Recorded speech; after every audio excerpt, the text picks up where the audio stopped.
from every surface lent a light music to the night. Though they no longer shared an umbrella, Fallon stayed very close to him, so he felt it when she shivered. He was so warm, particularly because of her nearness, that he hadn't even thought about her getting chilled. He glanced down at her and realized she'd gotten dewy with all her dancing in the heated bar. In comparison, the temps outside were cool. He paused to slip off his flannel shirt, then carefully draped it around her shoulders. Better? Surprise had her blinking before she gave him a beautiful smile. Yes, thank you. Then with concern she asked, You're not cold? Not even close. Hell, seeing the pleasure on her face sent his temp up a few more notches. I'm fine. She looked up at him, maybe gauging his sincerity, then put her palm against his left biceps. You're actually warm, she whispered with awe. Yeah, much more of that and he'd combust. To get her moving and distract his misplaced lust, Justice put his arm around her and steered her forward. They'd almost reached the car when 3 bodies slipped out of the shadows, big, muscular, definitely not slouches. Well, hell. Got a cigarette? The one in front asked. Don't smoke. Justice took a step in front of Fallon, planning to protect her as they proceeded, but the other 2 blocked him. With his patience strained, he loosened his stance. You don't want to do this. Ignoring that warning, the lead men said, I'll take her purse. No, Justice replied evenly. You won't, and if you try, you're gonna get hurt. Bad. The man to his right drew a knife. Justice heard Fallon's gasp, and it infuriated him. She stayed behind him, not even peeking around. Odds were stuff like this never happened in her world, because she didn't go to bars, didn't drink, didn't dance, visit friends, or apparently have fun. Pissed that her night out might end in violence, he growled, Put that away before I stick it in your fucking ear. Cowering behind him, Fallon's trembling increased.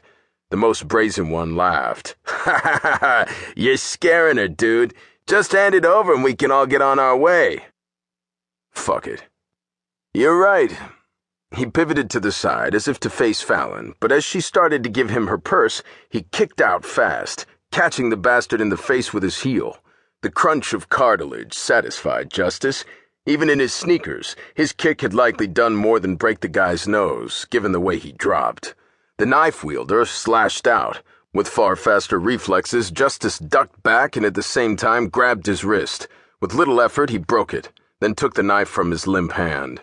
Remembering Justice's threat, the second attacker turned and, with his damaged arm held close, ran away as fast as he could. The third man, now more than a little incredulous, eyed his buddy on the ground, then his fleeing friend. What do you think? Justice said. Make up your mind before I take the decision away from you. Lifting his hands in submission, the man slowly stepped away until he disappeared back into the shadows. Oh, my God, Fallon whispered. What he'd like to do, Justice realized, was walk away from the mess, but he was on official business with body armor, so he had to call it in. Rule of the agency, don't dick with the law unless given prior permission. For sure, Sahara would want him to follow the rules tonight, with a client like Fallon. When he turned to her, he saw Fallon's eyes were enormous and her lips parted. You okay? He asked. She closed her mouth and gulped. You pulverized them. She sounded so surprised. A smile tried to steal away Justice's black mood. Not even close, but it's hard to do when the pricks run off. You terrified them. She looked at where the first guy still sprawled on the ground, out for the count. I've never seen anyone move that fast. Because you haven't watched professional MMA. In comparison to the best fighters, he was fucking slow. So impressive, like, pow! A little on the tipsy side, she tried to mimic his kick and almost fell to her nicely rounded butt. Easy, Justice said, catching her under the arms and hauling her upright. Knowing he needed to get her in the car before anything else happened, he said, Come on, and led the way. As they passed the downed man, she gawked and asked, Is he dead? Don't be so bloodthirsty, he's just knocked out. At least, Justice hoped that was true. He got Fallon seated, tucked the flannel around her, then hit the automatic lock. Don't open this for anyone but me. As he started to close the door, she said, Wait, what are you doing? Calling the cops. I'll be right here, but I have to let them know. Are you sure? She fretted with the strap of her purse. I mean, Dad will have a...